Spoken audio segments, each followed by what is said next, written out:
This is the X-Zone Broadcast Network, broadcasting worldwide on broadcast affiliates and satellite program providers, including CNN Broadcast Network, Sirius Satellite Network, Star Media, Good News Radio Network, Angel Broadcast Network, Wiki Broadcast Network, and WPBN TV. For more information on the X-Zone Broadcast Network, visit us at www.xzbn.net.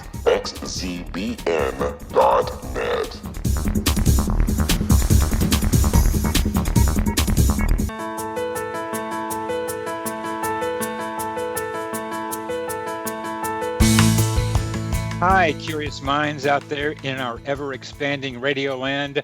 Welcome to CC with BB, Connecting with Coincidence with Dr. Bernie Beitman, MD. That's me. This is the only radio show in the world dedicated to the study of coincidences, synchronicity, and serendipity. We are coming to you through the X-Zone Broadcast Network located in Hamilton, Ontario, Canada, and broadcasting all over the world. What is the relationship between mind and brain? Does the brain produce consciousness, or does the greater consciousness produce the brain? How do mind and brain interact with each other? I am a psychiatrist. I study this question in my office, and I've come to the conclusion that we have to respect consciousness as superseding our material plane. I help people with medications and psychotherapy. I work in both mind and brain, and you need your mind to recognize a coincidence and your brain to talk about it. Coincidences are like messages in a bottle. The message can be about you, and the message can be about where the bottle and the message came from that sea of infinite possibilities. Coincidences sometimes point us toward previously unrecognized causal connections. They teach us about hidden potentials within us, like telepathy and human GPS. That is, our ability to get places we need to go without knowing how we got there. We have capacities that coincidences tell us we have, but we don't pay attention to unless we look. They tell us about other intelligences that may be influencing our lives, and they sometimes trick us. The phrase, connecting with coincidence, is my coincidence brand. It is the name of my book, my Psychology Today blog, my website, and my social media sites. Be sure to visit my YouTube channel too. To find any and all of them, please put Connecting with Coincidence in your search engine. Would you like to know how sensitive to coincidences you are? Take the Weird Coincidence Survey on my website. I am developing a taxonomy for coincidences. Early botanists noticed similarities and differences among plants and categorized them. I've noticed the similarities and differences between the coincidental flora and fauna in the forests of daily life. Let's look at some data to get some idea about categories. David Spiegelhalter at the University of Cambridge has collected over 5,000 coincidence stories.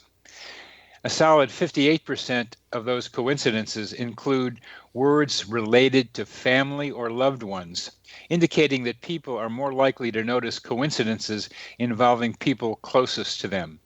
That reflects the basic connection between family members and people who love each other, and that connection seems to allow for an increase in coincidences between the two people. That the common coincidences in the Spiegelhalter analysis included sharing a birthday with someone, connections involving books, TV, or other news, vacation-related coincidences, meeting people in transit while walking around in airports or on or off public transportation, as well as coincidences related to marriage or in-laws. Spiegelhalter is a statistician who believes that coincidences are best understood by the laws of probability at work.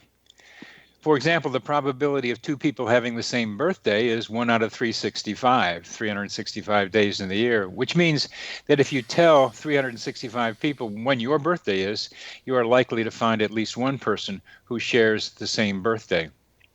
Vacation-related coincidences involve unexpectedly running into someone you know.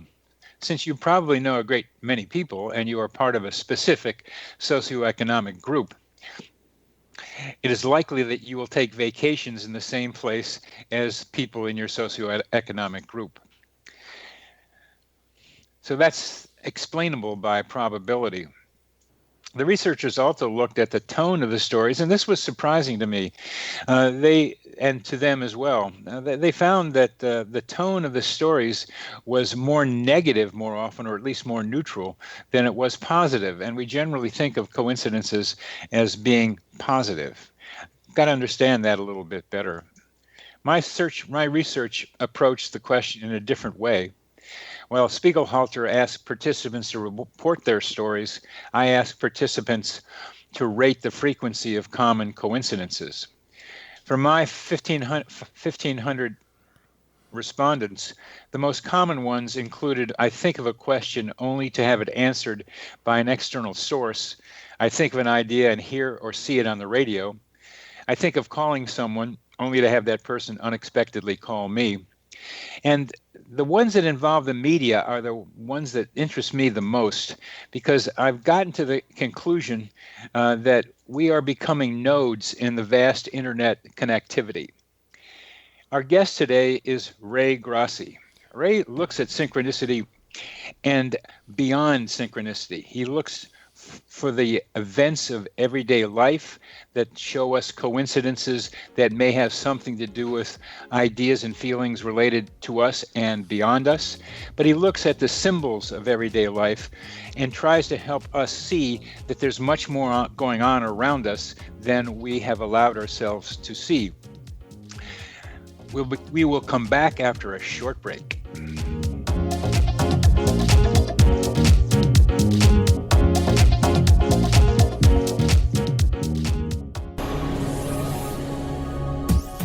This is the X-Zone Broadcast Network, broadcasting worldwide on broadcast affiliates and satellite program providers, including CNN Broadcast Network, Sirius Satellite Network, Star Media, Good News Radio Network, Angel Broadcast Network, Wiki Broadcast Network, and WPBN TV. For more information on the X-Zone Broadcast Network, visit us at www.xzbn.net.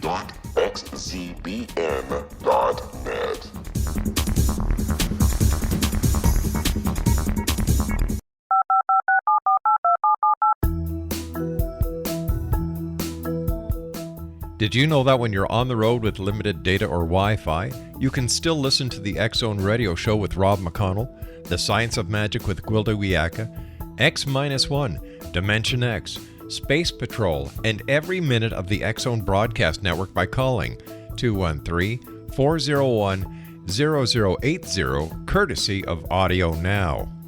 No smartphone, app, or internet needed. It saves your data plan and it's free if you have unlimited minutes. Call 213-401-0080 to listen on any phone, anytime, anywhere. Remember 213-401-0080 for the best of the paranormal, parapsychology, and sci-fi radio programming anywhere, 24/7, 365.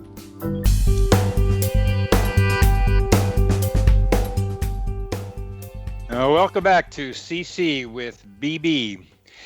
Connecting with Coincidence, and our guest today is Ray Grasse. Ray has authored 4 books: An Infiniti of Gods, The Waking Dream, Signs of the Times, and Under a Sacred Sky.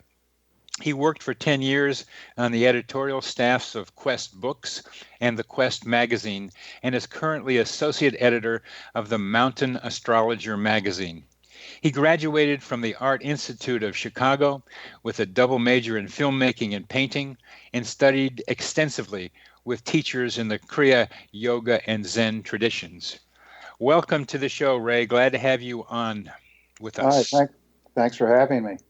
How did you end up writing the book on the Waking Dream? I love the title, and there's a movie with a similar title called Waking Life, which has the same idea behind it. And there's some similarity between that movie and the book that you wrote. How did you get around to that book?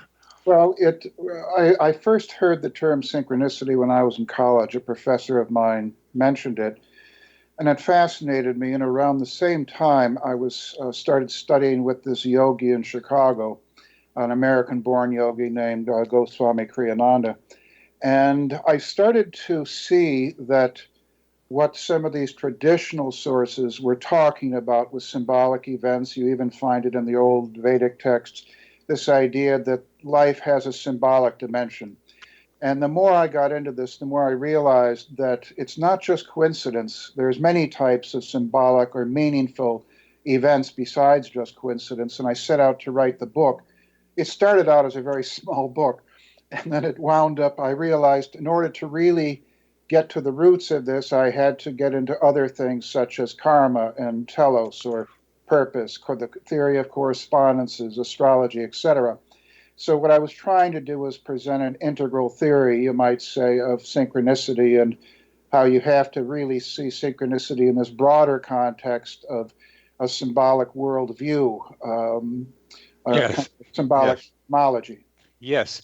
Did I understand you correctly that you started with synchronicity as you began thinking about symbols more generally? Yeah, in fact, the original thrust of the book was synchronicity. The publisher wound up taking the word out of the subtitle.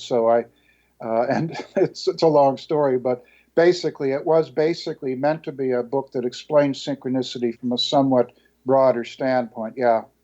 And if I can divide up what you're talking about here from the narrower view at the beginning to the broader view, when you were thinking about synchronicity itself and trying to put it in context and explain it, what were you going to say just about synchronicity? Well, there are what I call literal synchronicities, coincidences, and metaphoric, or you might say obvious coincidences and subtle coincidences. And one of the points I was trying to make was you can see the obvious coincidences, like, for example, the number 23 crops up, 7, 8 times in the course of a day, or a person's name, an obscure name, comes up several times. That's an obvious coincidence. But when you get into a more symbolic sort of epistemology or mindset, you see that our world is rife with subtle coincidences. Like, for example, like you might have a fire, or you look outside and you see a car on fire. That same day, you drop a knife on the floor and it cuts your foot. Or then you look at your horoscope and you see the planet Mars is affecting your chart. And then there's an argument you have with your spouse that night. Those are all linked in a symbolic way, but they wouldn't be obvious to someone that didn't think outside of that literal box. And that so that is stretching my mind when I hear you say that, because it's fire that's underneath it, or at least kind of aggressive, potentially destructiveness. The energy, Mars energy, but with some power and maybe a force that's destructive in it. And so I think that's the underlying theme you're talking about as I hear it. it's And one of them, yeah. or one of them. Take that apart. Take those four apart for us, please. What do you mean? Which four?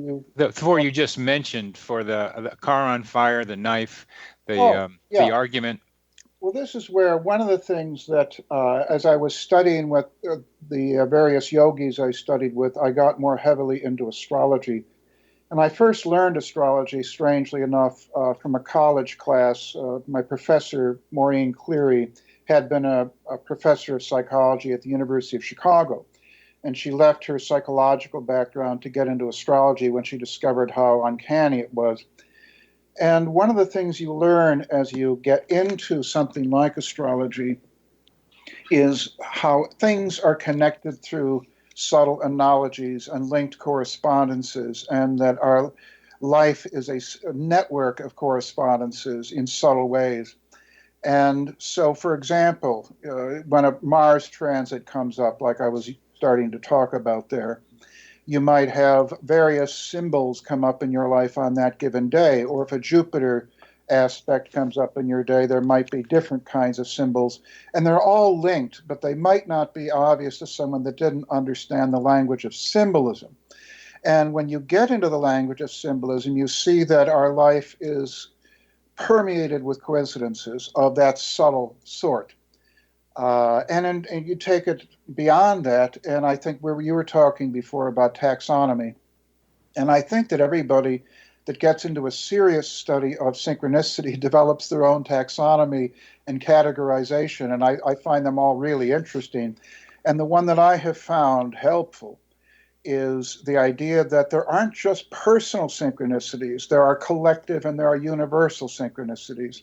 So, for instance, Carl Jung, he made certain statements about synchronicity, and one of them was that it was essentially a personal phenomena, which I don't really agree with, because you see synchronicities happen on the mass level, the collective level. For example, my friend Richard Tarnas talks about the odd coincidence of the fact that right at the time of the French Revolution, there was the mutiny on the Bounty happening quite a distance away. And yet there was no way for there to be any communication between those two events, but it clearly tied into the same sort of archetype, which actually in astrology had to do with the Uranus-Pluto pattern that was happening at the time. Square, probably, huh? No, it was an opposition actually around the 1790s. But it's the same basic energy. We've been under a square the last few years, and that's why it feels kind of like a throwback to the French Revolution or the 60s, when there was a conjunction of Uranus and Pluto. For our readers, for our listeners, Rick Tarnas's book, Cosmos and Psyche, goes through a whole bunch of these correlations between astrological activity and stuff happening on Earth. Right. Right. And by the same token, you could talk about this eclipse that occurred recently, cuts across the U.S., and suddenly we have these natural disasters happen, just like in Turkey in 1999 when a total eclipse cut across Turkey, and you had right after that some major event. Or you take, just put aside astrology for the moment and talk about, I remember when the Shah of Iran had to leave under pressure because of the rising protest. And within 60 seconds of his leaving Iran, there was a major earthquake that hit Iran. And I remember thinking, whoa, this does not bode well for the stability of this country, because it happened at the beginning. That's one of the laws of symbolism and synchronicity that you see in traditional sources, this idea that the beginnings contain the seeds of the outcome. And that's actually the whole basis of not only astrology, but of various cultures like the Native American culture, where they talk about look to the moment of birth of a child. There may not be an obvious coincidence. Take, for example, Nikola Tesla. When he was born, there was an electric storm that occurred right when he was born. Now, is that a coincidence? Well, yeah, it is if you understand the symbolism of his life and how he became so involved with electricity, or there was a strange blue light that occurred over the home of Elvis Presley when he was born, according to his dad, Vernon. And so there's many different kinds of symbols and many different kinds of synchronicities and signs if you understand the language. The idea that you are saying, the idea behind what you are describing, is so very important for us to clarify, that we don't have to just think of two events happening around the same time as unrelated, that we can begin to think about them as having something to do with each other, and that something to do with each other may be very important to understanding what's going on and what can happen. It's not the way we're taught to think these days. And since I'm a psychiatrist, I know patients who overly do what you're talking about. Yes. In a way that is chaotic and overly complex. So finding the place in between is a challenge, but most of us aren't going to get too crazy about it, literally too crazy about it. I wonder if you would go back to your original description of the... I could say a word about that, because that's a really important point you bring up. Okay. It's very easy to go off the rails with this sort of thing. And there's even a movie, what is it? Someone Who Lives in His Basement. What's the name of that film? I can't remember. But it's you see this... they get too caught up in it, but this can happen with anything. A person can get too heavily into meditation. They can get too heavy into psychology. They can get too heavily into anything. And so there always has to be that balance. It's not about trying to decipher every little thing. It's about, finding that balance. Oh, Between great answer. Great answer. You can get too heavily into everything, into lots of things. I needed to have that one because I have to get a little defensive when people go, well, that can be what psychotics think. Well, you can get too heavy into anything. That's great. But would you please take us back to the original, the first example you gave us, so that it's more real life for everybody else? The car on fire, the knife injure the foot, the fight with a spouse, and I think you said Mars in transit. Right. Link those for us. Yeah, sure. You see, all of those have an underlying archetypal meaning of force and energy. Yeah. And energy can be good energy, it can be bad energy, or destructive, I should say. And let's say if a person has a Mars squaring their moon on a given day, that's of a more destructive nature.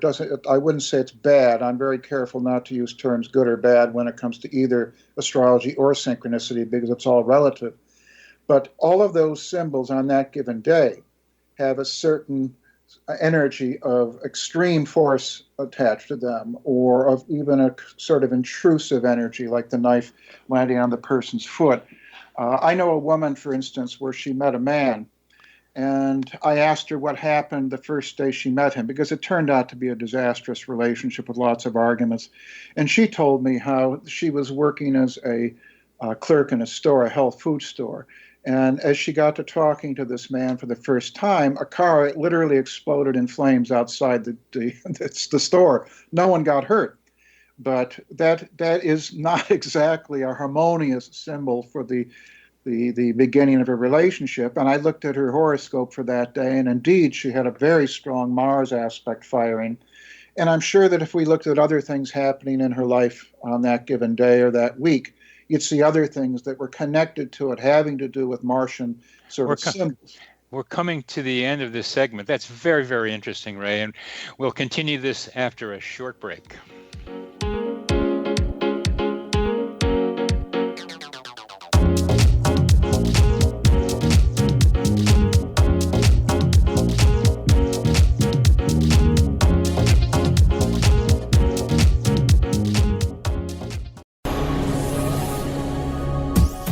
This is the X-Zone Broadcast Network, broadcasting worldwide on broadcast affiliates and satellite program providers, including CNN Broadcast Network, Sirius Satellite Network, Star Media, Good News Radio Network, Angel Broadcast Network, Wiki Broadcast Network, and WPBN TV. For more information on the X-Zone Broadcast Network, visit us at www.xzbn.net.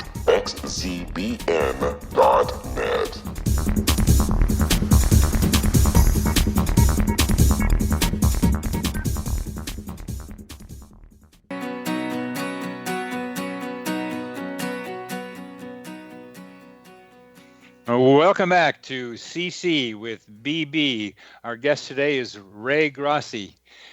We're having a great discussion about symbols and how we can extend our notion of synchronicity to a lot more going on around us. And Ray's been talking about how the beginnings of events, the beginnings of processes contain the seeds of the future. And and he gave a good example of a woman meeting somebody in a car exploding outside. I have another story of two people meeting on a dance floor, and as they never really met before, and they'd seen each other before, and they as they were dancing and looking, and they started looking into each other's eyes, they started singing together the words of the song that was being played. And the words of the song that was being played were, "The greatest thing you can ever learn is to love and be loved in return." What do you think of that beginning, Ray? That's good. That reminds me of a friend of mine told me about the time that he was breaking up with his girlfriend, and they were driving down the road, and it was a very somber thing, obviously. And as they stopped at the red light, a car pulled up next to them, an open convertible, and the guy was blasting the radio loud, and the song was the Everly Brothers' Bye Bye Love. And he said he and his girlfriend had to look at each other and laugh, despite how bad that moment was for both of them. Yeah, that's right there. That's right there. Let's talk about you and Carl Jung. You've mentioned where you differ in Jung. It's not just personal; it's cultural as well as maybe large groups as well as cultures and nations. Please talk about how you've been influenced by Jung's work and where you differ from him. Well, Jung was the pioneer. Actually, Paul, as you know, Paul Kammerer was the real pioneer.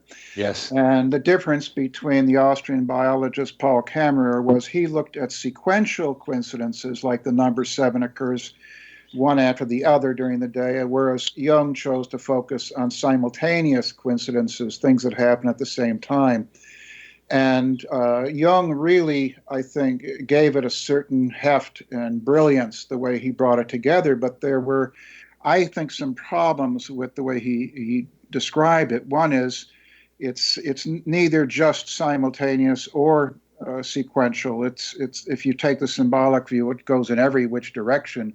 But also this idea that he felt it was eminently a personal phenomena.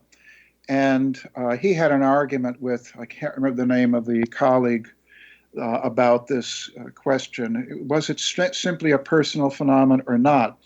And when you see the coincidences happening on the cultural level, like the mutiny on the Bounty, or those that happened before and around 9/11, for instance, or that happened around the launching of the Titanic, you see that it does not just relate to an individual psychology.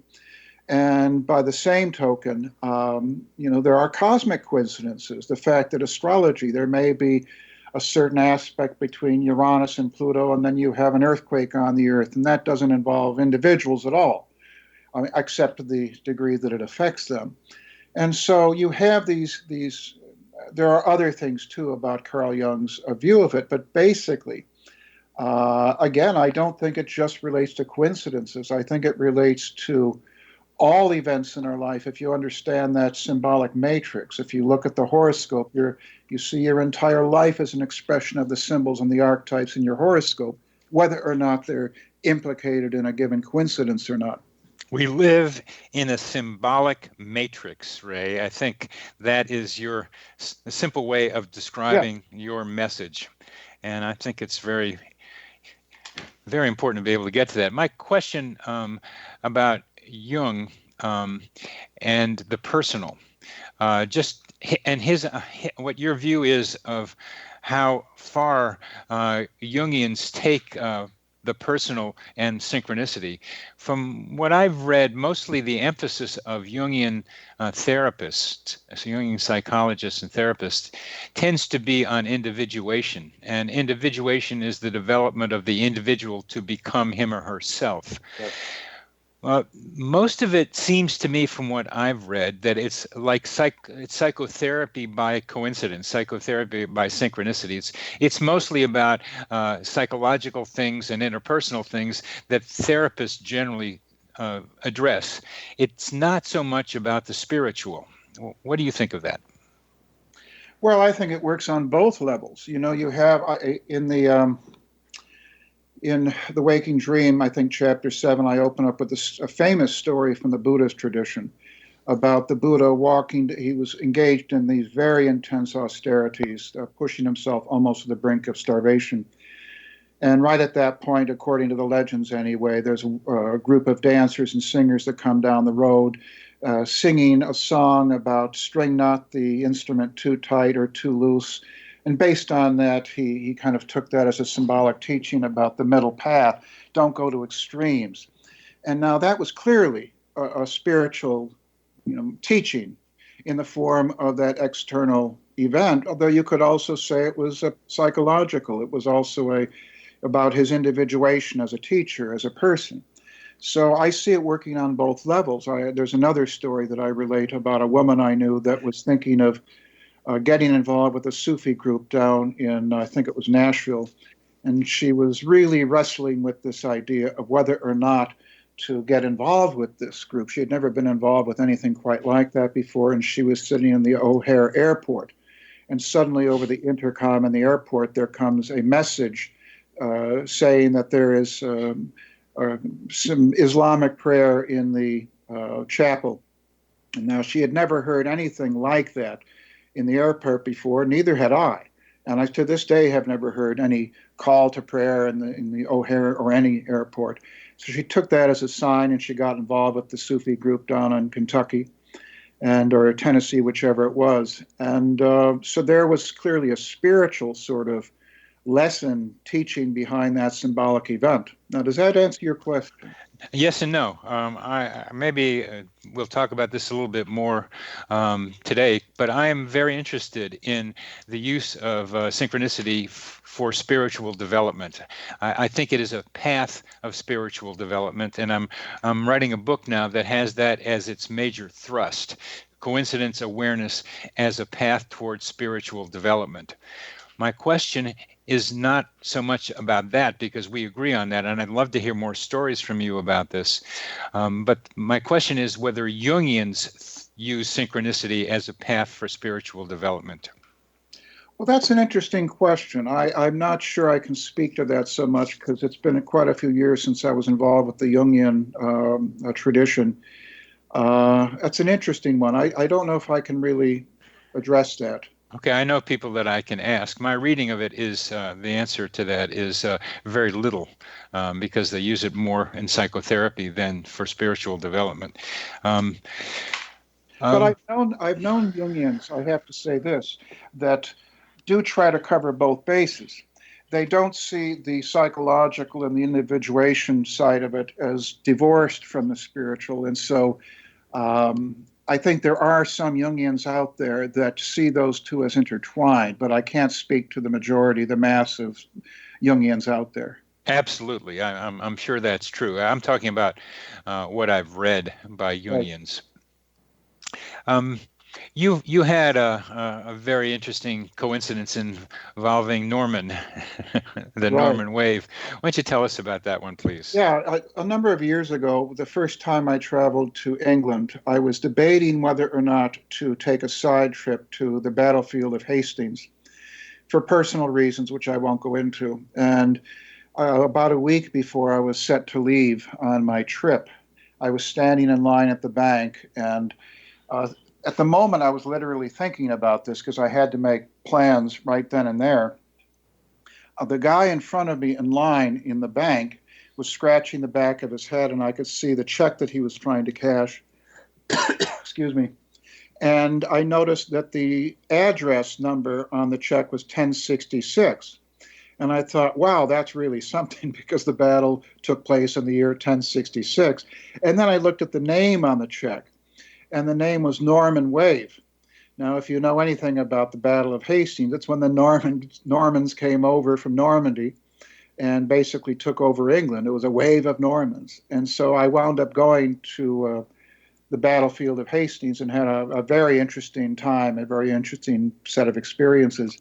So that to me was clearly a sign. Now, I always have to couch these things in like some kind of balance, because I know people that think that synchronicity is about, if you get green lights, that means you're supposed to, if things go well for you, it means that the universe is on your side. You're supposed to do things. It's a sign of confirmation from the universe. And I do think that's true to an extent. But I think we have to be very careful with that, because I was talking with a friend once about, look at all the times that Hitler evaded assassination. Now, does that mean that the universe was on his side? And I'm not even going to go there in terms of the philosophical questions, but, you may simply have a good Jupiter transit. Person wins a lot of money, and I've literally known people that have won money and took that as a sign that God was more or less shining his grace on them. And in fact, I looked at their chart and they just had a good Jupiter-Venus aspect. It was just a cycle. And then when things go bad, it's not a sign that the universe isn't on your side. It's kind of like when winter comes, it's not a sign that you're not in the Tao, or that you're not in connection with the universe. It's just a cycle, because there's always going to be ups and downs. And I think that's where the law of cycles and karma is very helpful in terms of understanding synchronicity and putting it into some kind of context.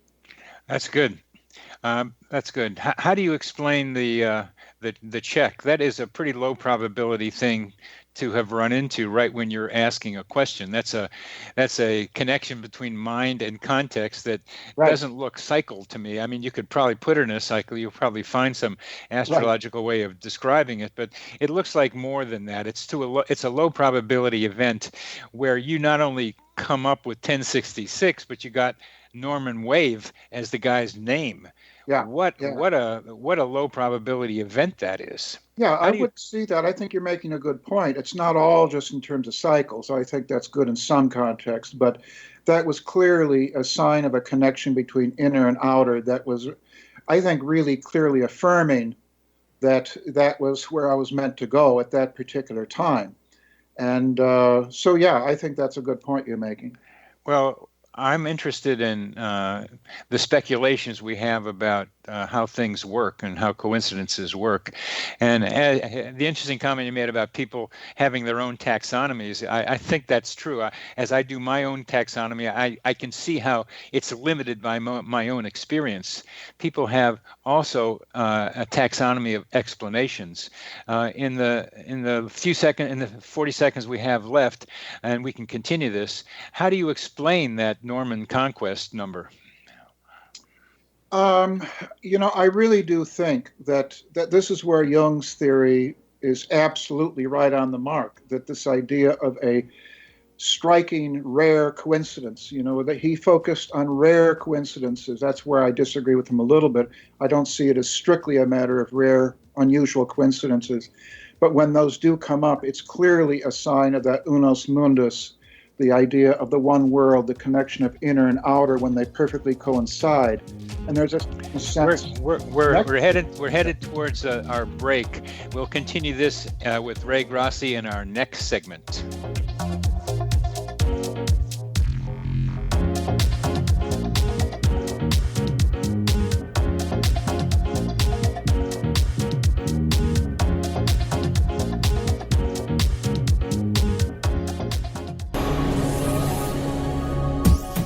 This is the X-Zone Broadcast Network, broadcasting worldwide on broadcast affiliates and satellite program providers, including CNN Broadcast Network, Sirius Satellite Network, Star Media, Good News Radio Network, Angel Broadcast Network, Wiki Broadcast Network, and WPBN TV. For more information on the X-Zone Broadcast Network, visit us at www.xzbn.net.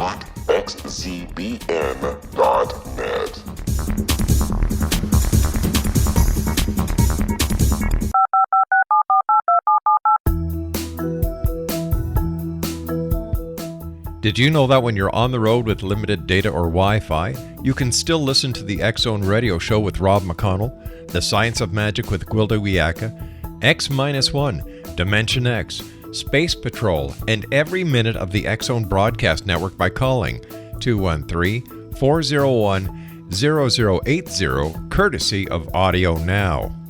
No smartphone, app, or internet needed. It saves your data plan, and it's free if you have unlimited minutes. Call 213-401-0080 to listen on any phone, anytime, anywhere. Remember 213-401-0080 for the best of the paranormal, parapsychology, and sci-fi radio programming anywhere, 24/7, 365.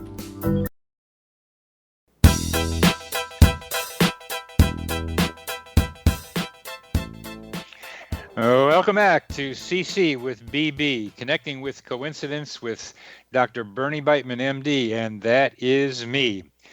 Today we're talking with Ray Grasse, and we are expanding our view today about what synchronicity and coincidence is, because Ray is teaching us to pay attention to the possibility that we live in a symbolic matrix, and that we can learn how to understand the symbolic matrix and learn to understand ourselves and find guidance and a lot of interesting ideas about how the way the world works from looking at the world from this perspective.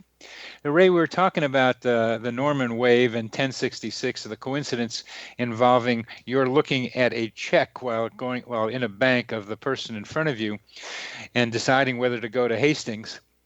And there was Norman Wave 1066, and you took it as a clear, hey Ray, you better go to Hastings. This is what you need to be able to do. That was a clear instruction, a clear guidance for you, or confirmation anyway, of what you were thinking about. And you referred to the unus mundus as an explanation, Jung's idea of one world, a kind of an ancient idea that Jung began to use as part of his theorizing and his support for the idea of archetypes.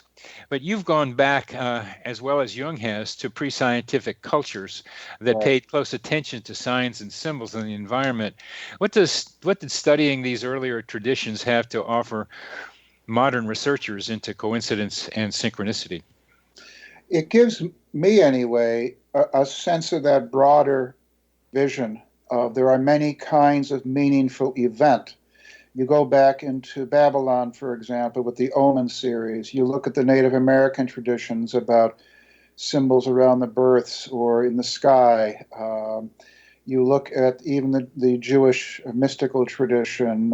It's in all the traditions of the world, in some cases more obvious than others. You even find it, for example, in the Christian tradition, like when the blind man, the disciples asked Jesus, who hath sinned, this man or his parents?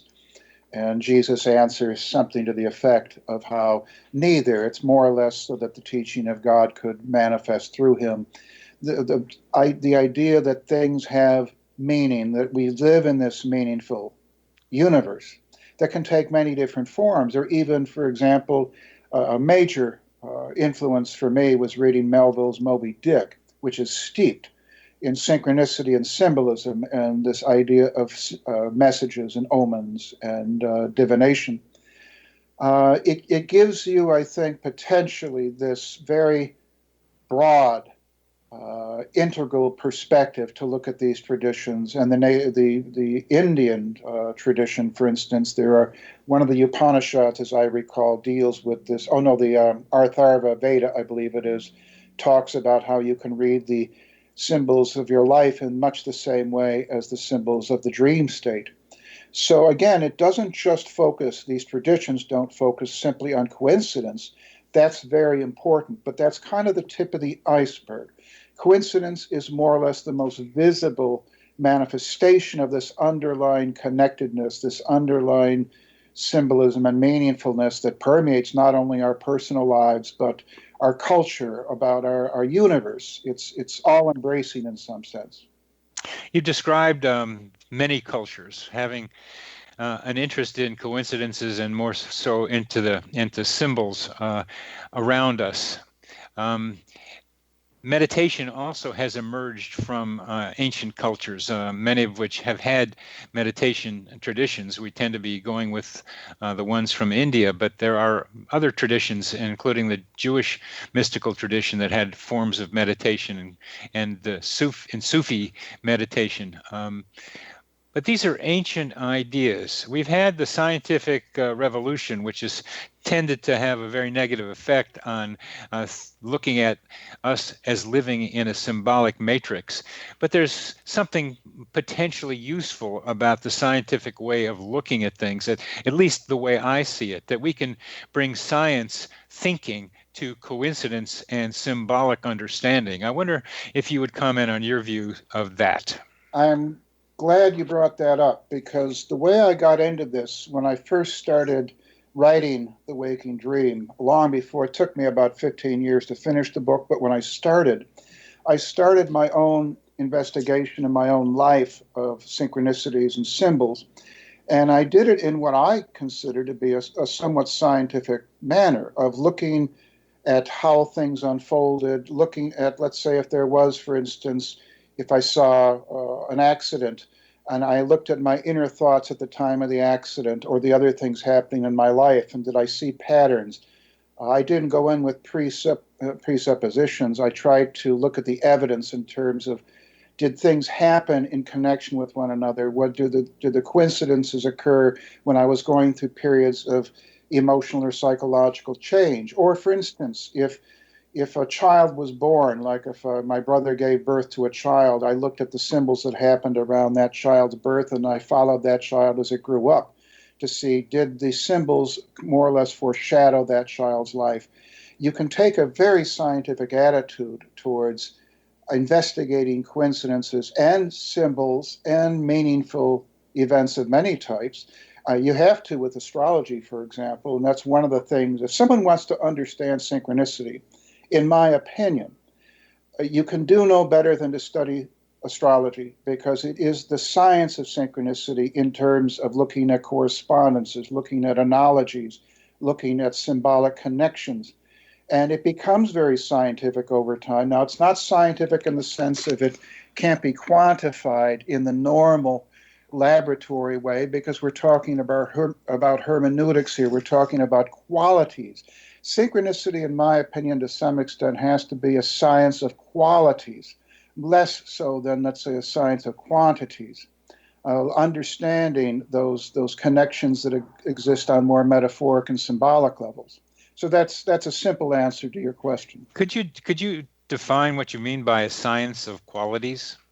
Yeah, for instance, I used the example before of different Martian symbols occurring in a given day, such as fire or knives or arguments or things like that.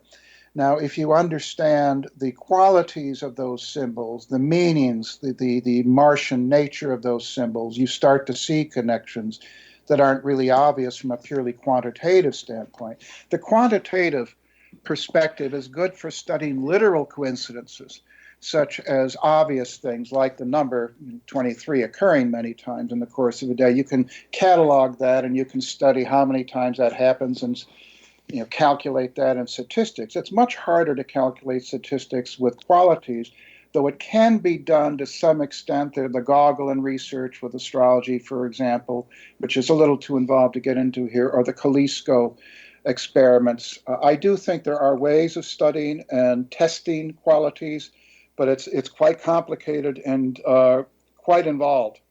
I think there are some emerging scientific computer-based ideas that might make this a little easier. One of the things that human beings do so well and have needed to do so well, help survival, is our ability to recognize patterns. And this pattern recognition you've just described in the 4 instances of the example you gave, of recognizing the pattern of force, and then seeing how that pattern of force manifests itself in 4 different places. Computers are getting able to do some pattern recognition. It's not just voice recognition, which took a while to be able to do, but more abstract patterns like the ones we're talking about. And that may be a way of putting numbers, which is what science loves to do, on qualities. What do you think of that? I think that really can be done. I have yet to see it done really on a totally successful level, but I do think that there are ways of doing this, and I'm hoping that with this computer revolution that we're going to see more of that in the years ahead, because I think it's really the future of synchronicity on one level anyway. Is that kind of what you mean by the science of qualities, to being able, with pattern recognition is central to that? Because that's what I think. I think that's a big part of it, but I also think a big part of it is, if you look at the esoteric traditions, you see these things called tables of correspondences. The idea that everything can be categorized in the universe according to certain symbolic qualities. You find this in many traditions. And if you understand those categories, those archetypal categories, as opposed to, let's say, purely physical or quantitative categories, and quantities, I think that understanding those tables of correspondences are a major key to this. That, again, how can that be applied in, let's say, testing context? How can it be used with, let's say, computers and science? That still has to be worked out, I think.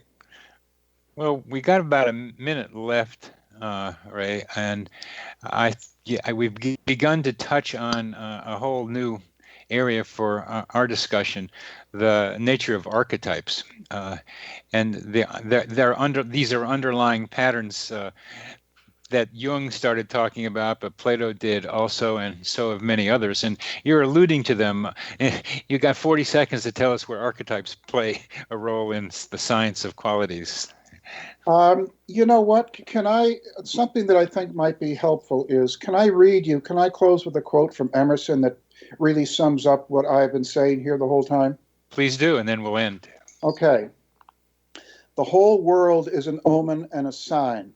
Why look so wistfully in a corner? The voice of divination resounds everywhere and runs to waste unheard, unregarded, as the mountains echo with the bleatings of cattle. Ray, Grasse, thank you very much for being on Connecting with Coincidence. It's been a pleasure talking with you. My pleasure. Thank you.